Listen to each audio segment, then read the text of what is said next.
Reverend Dr. Raymont Anderson is an ordained Centers for Spiritual Living minister serving the Center for Spiritual Living Greater Baltimore community as our spiritual director.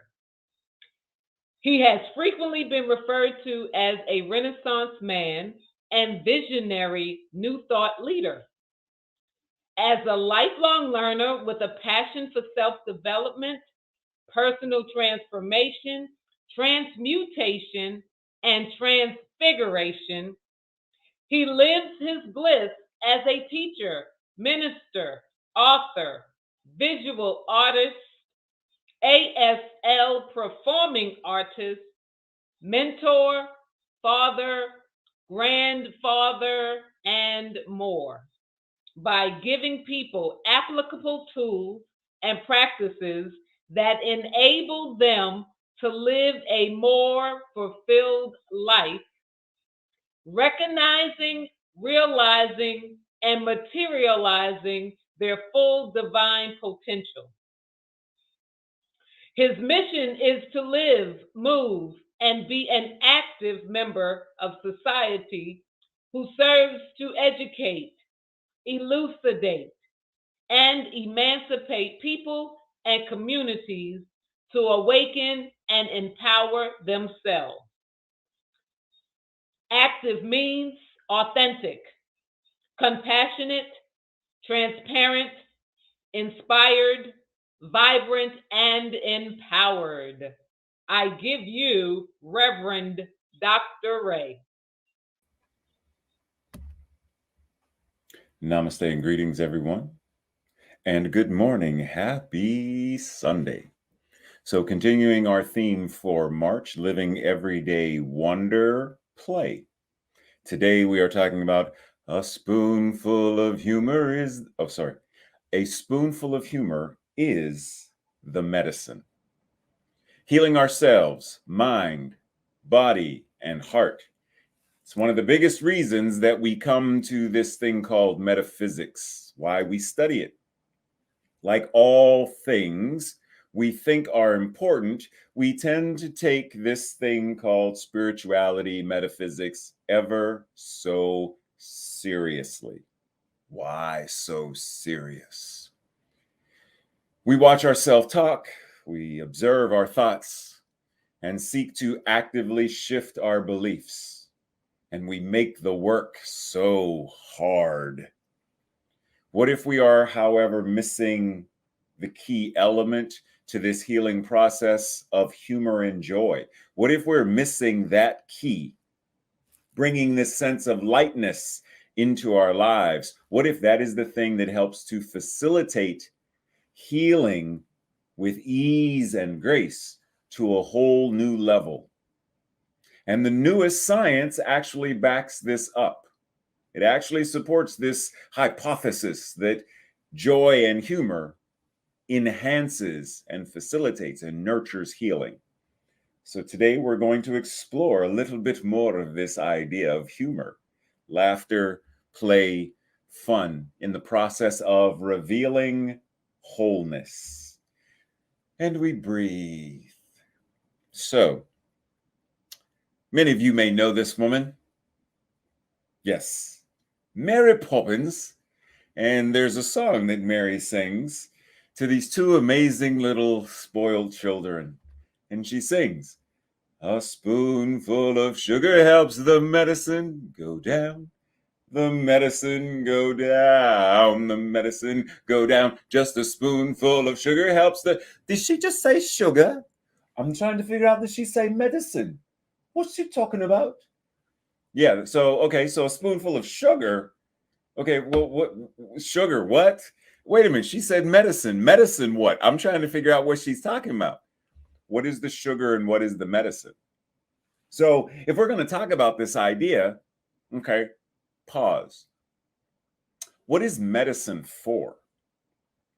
And now I'm not talking about, the business of, big pharma. I'm not talking about that aspect of medicine. I'm talking about the aspect of medicine where even Ernest Holmes said that God is in the pill, right? So medicine in general as a concept, whether it's a pill or an herb. Medicine, what is the point of it?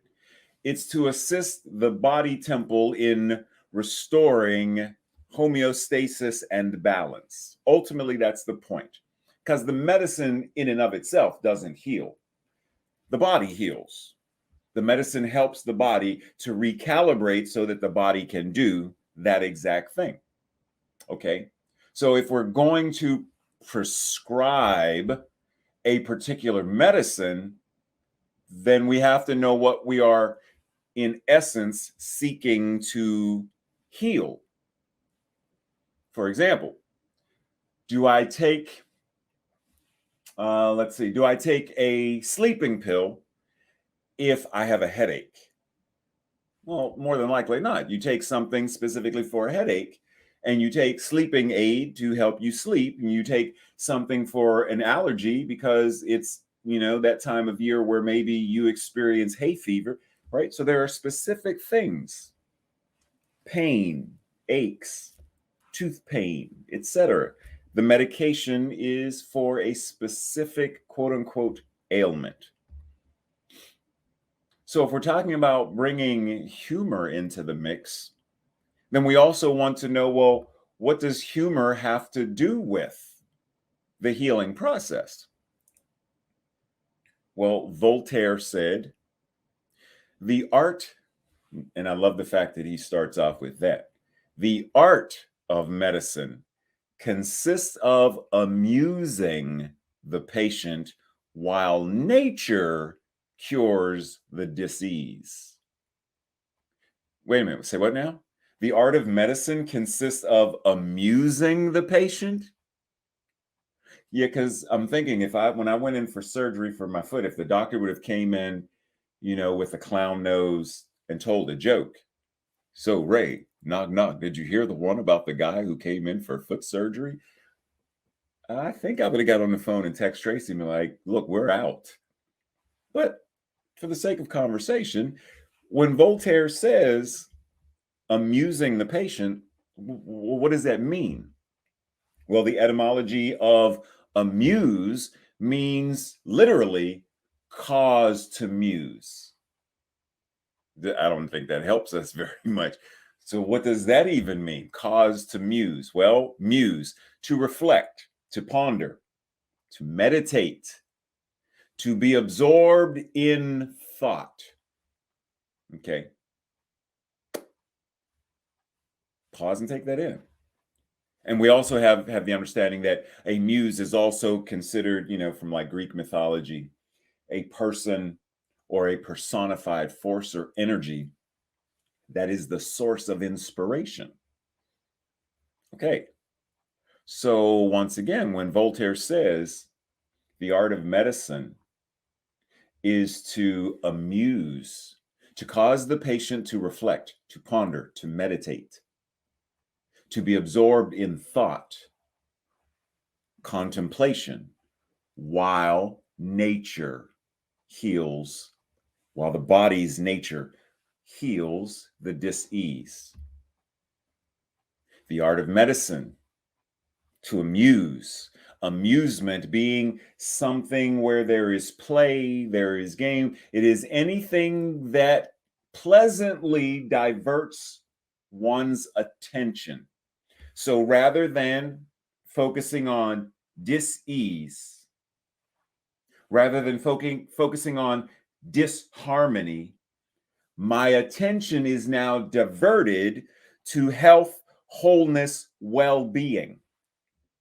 The art of medicine is to divert the attention away from the condition to the very thing that principle is inspiring us to meditate and be anchored in. Ernest Holmes says, when we speak of the body of a person's affairs, we refer to the outward condition of their circumstances, their business or their environment, which is always an effect of their inner life, can be changed by changing the thoughts about the conditions. So there's a condition. And the art of medicine, the art of this teaching, the art of philosophy, shift from the condition, the undesired condition, shift my attention, shift my investment into that thing, shift it to this other spirit-based, principle-based, God-based, love-based energy. And what I am doing is I am facilitating the space where that which is the divine, that which is the nature of my being, to do what it does to restore, to come back into harmony with itself, to come back into harmony with God, in other words. Breathe that in. Because if we're going to talk about this idea of humor, then it's important to know that humor has a very important role to play in this shifting process, as does play. Ernest Holmes says, we heal thoughts, not people. The spiritual person is never sick. Ooh, ooh. Breathe, breathe, breathe. Take that in. The spiritual person is never sick. That means the truest part of ourselves, the truest essence of who and what we are, cannot ever be sick in any form of sickness. Financial sickness, relationship sickness. The spiritual essence, the truest part of ourselves, can never be sick. And that's why we don't heal people. What we do is spiritual healing consists of changing psychological, and I would add emotional thought patterns. Breathe. Is this not why we also say in CSL, there is nothing that needs to be healed, only truth to be revealed? We heal thoughts by revealing truth about the spiritual person that is the truest essence of who and what we are. And in the revealing of that truth, the psychological, emotional thought patterns of illness and dis-ease are dissolved and eradicated, and in place are psychological, emotional thought patterns of being whole, perfect, and complete. Breathe. Laughter is the best medicine. Thank you, Tracy. Woohoo! Laughter is the best medicine. But why? Well, once again, Holmes reminds us that the laughter of a child is as important, and he says, to the universe, which I also add, the laughter of a child is as important as the universe, as the creation of a planet.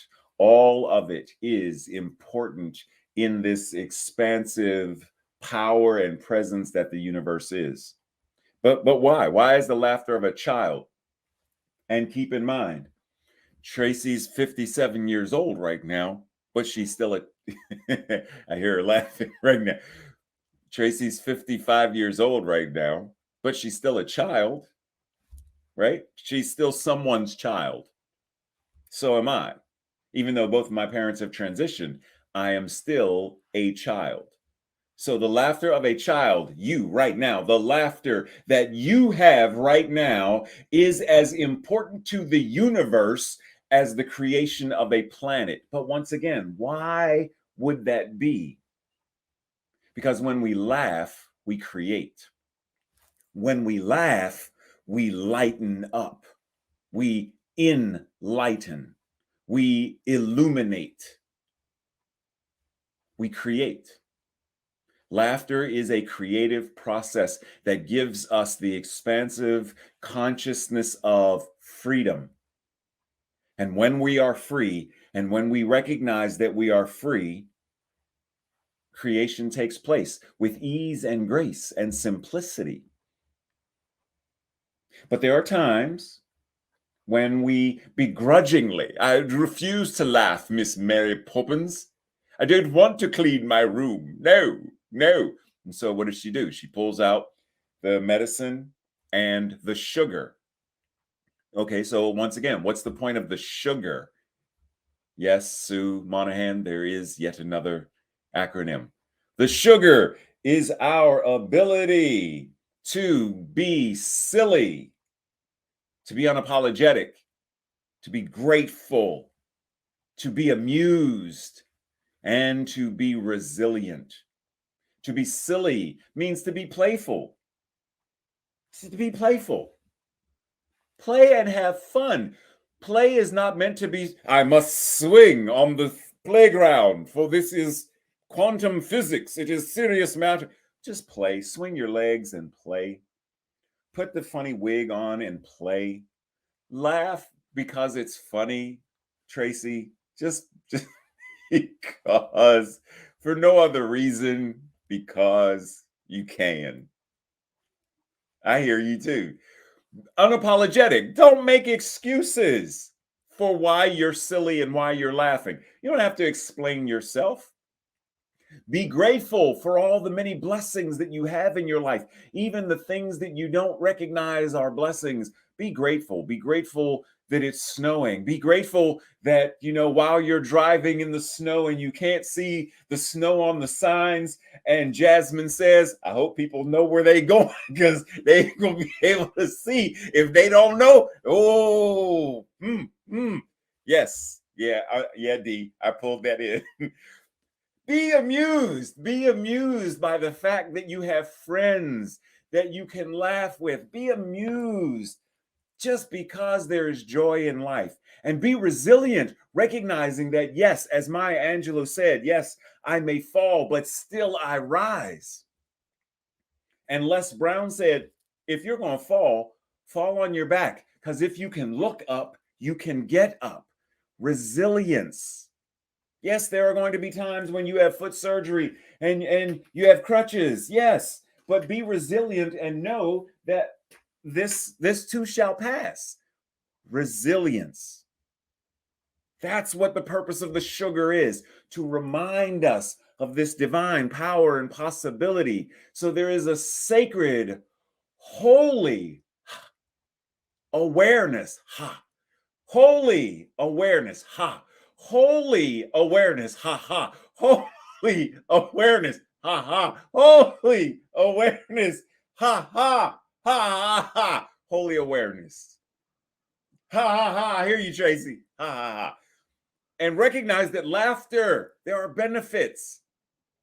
And I know some of you may not be able to see the small print because you may be watching on your phone or whatnot. So as always, feel free to email Tracy to get a copy of the slides, because laughter has many benefits. There are physical health benefits. It decreases pain. Thank you, Foot. Laughter decreases pain. It boosts immunity. Karen said laughter lowers your blood pressure. Speak, Karen. Say it. Say that word, truth. It lowers your blood pressure and levels of cortisol. It lowers them. Who doesn't want a more balanced? Come on now, come on. It increases memory. It relaxes your muscles. Laughter has it improves your mood, strengthens relationships. Laughter truly is medicine. Catherine Ripperger Fenwick, I had to pause for a moment, says, your body, wait a minute. I got to, your body cannot heal without play. Did she just say that? Your body cannot heal without play. Your mind cannot heal without laughter. Your soul cannot heal without joy.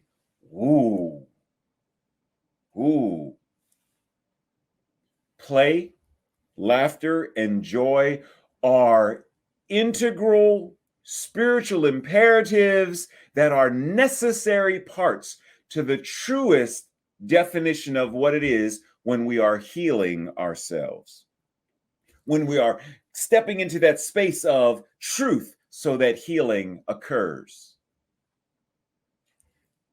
There are all kinds of ways that one can engage in laughter. Any of these divine avatars of the sacred ha-ha can assist us in facilitating laughter. Doesn't matter what it is we do, as long as it is a sacred. See, and let's be clear, there is laughter when you are laughing at someone because you're bullying them. That's not true laughter. That's pain.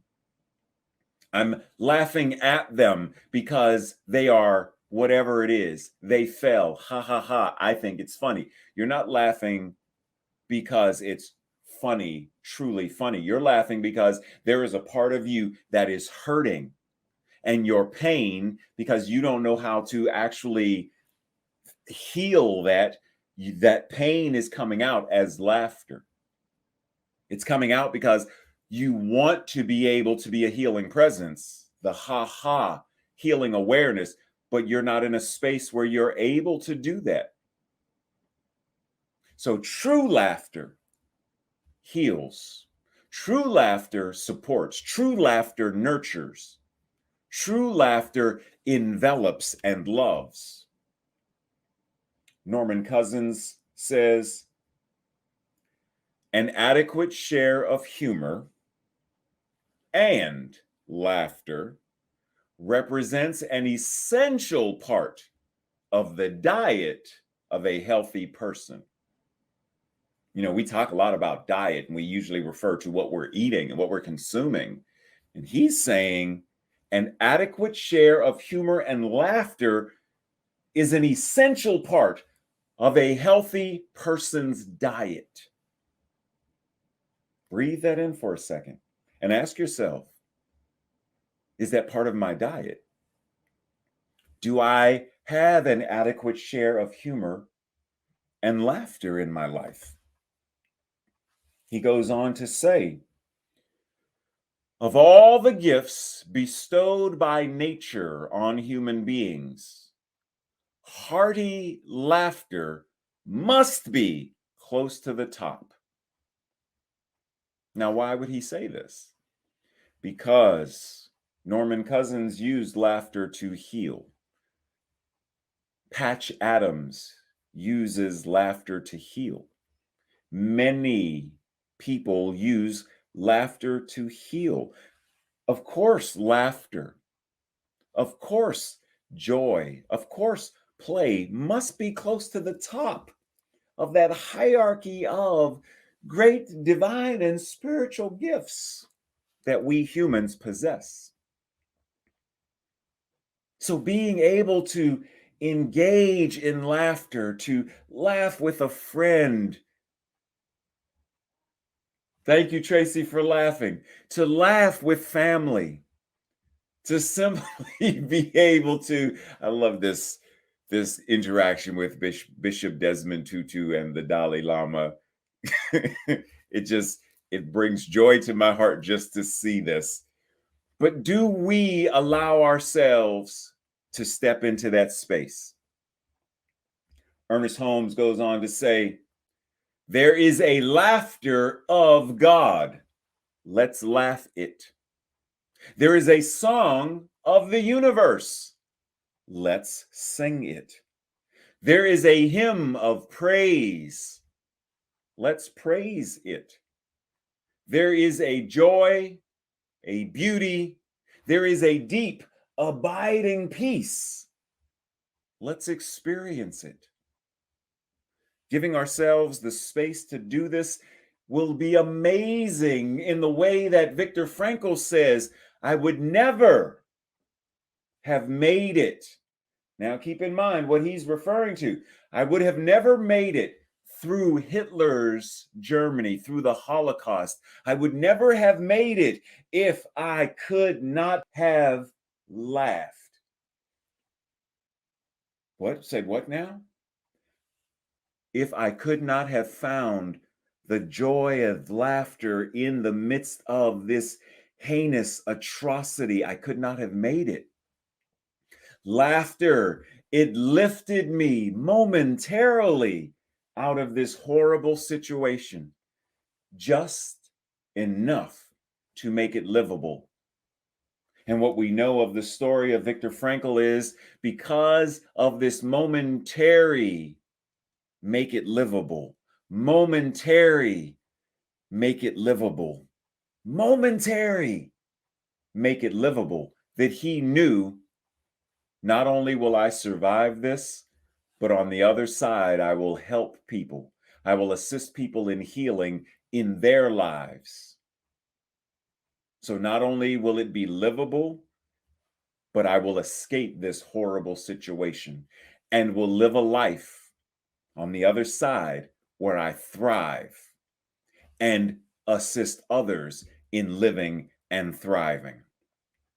I would never have made it if I could not have laughed.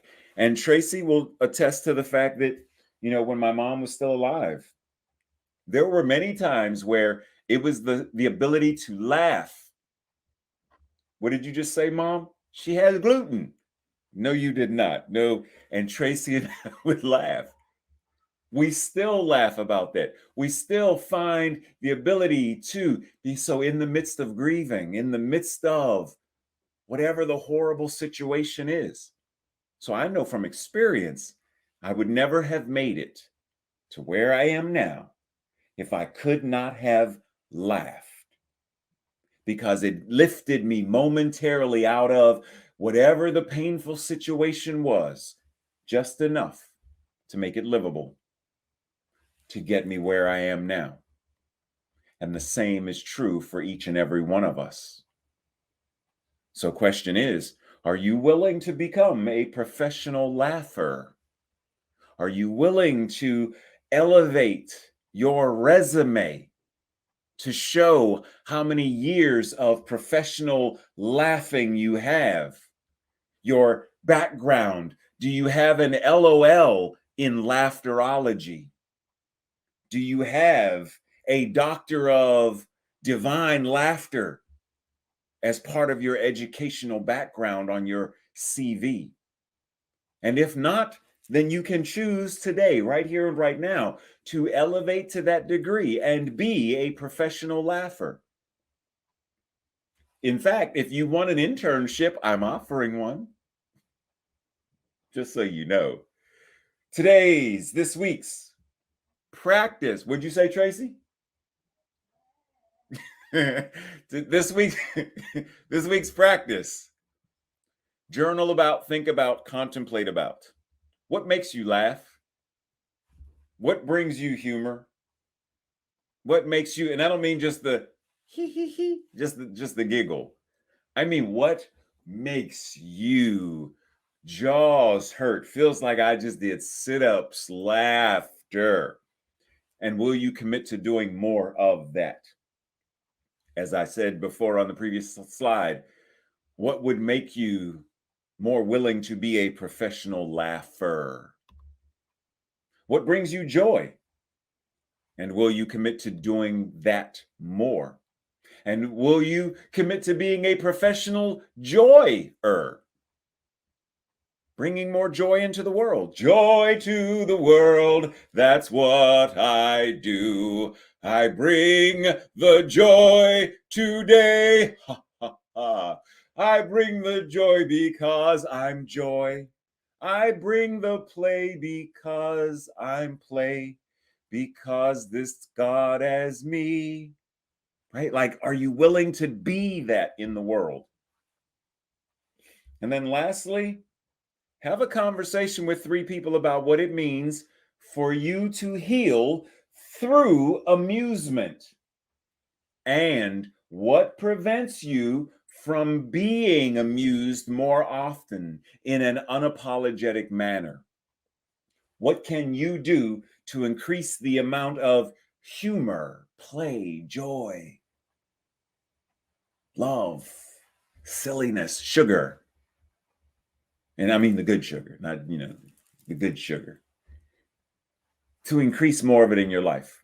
What can you do to increase it? 2 spoons of sugar in your life each day. 3 spoons of sugar in your life each day. Because a spoonful of sugar helps make whatever the situation is momentarily more livable. And in that momentary, more livable, truth moves in, healing moves in, evolution moves in. This week's declaration, if you feel so aligned, then I will say it first. And if you feel so aligned, repeat it with me on the second go round. Joyous laughter reveals my wholeness. Together with me. Joyous laughter reveals my wholeness. Ooh, yes. Joyous laughter reveals my wholeness. Let us close and anchor in the awareness of knowing that the divine, the isness and allness of all that is showing itself right here, right now, in, through, and as each and every one of us. So from the very beginning, with Heather's first word in the pre-service meditation, we have been anchored and steeped in principle. Moving through Safi's songs, moving through Tracy's hosting, moving through the message, moving through, even now, and moving to the next now after service. The divine movement of spirit continues.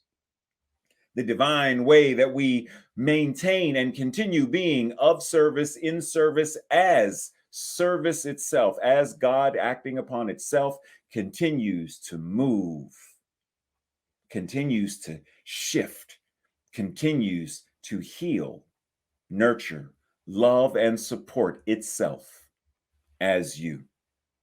And so service closes, but that which we are as the infinite and forever, we continue to do what we are here to do, to play it up, to laugh it up, to joy it up, to God it up, and manifest a world that works for all. That is what is. The law says yes, and together we declare it, knowing that it is, by saying, and so it is.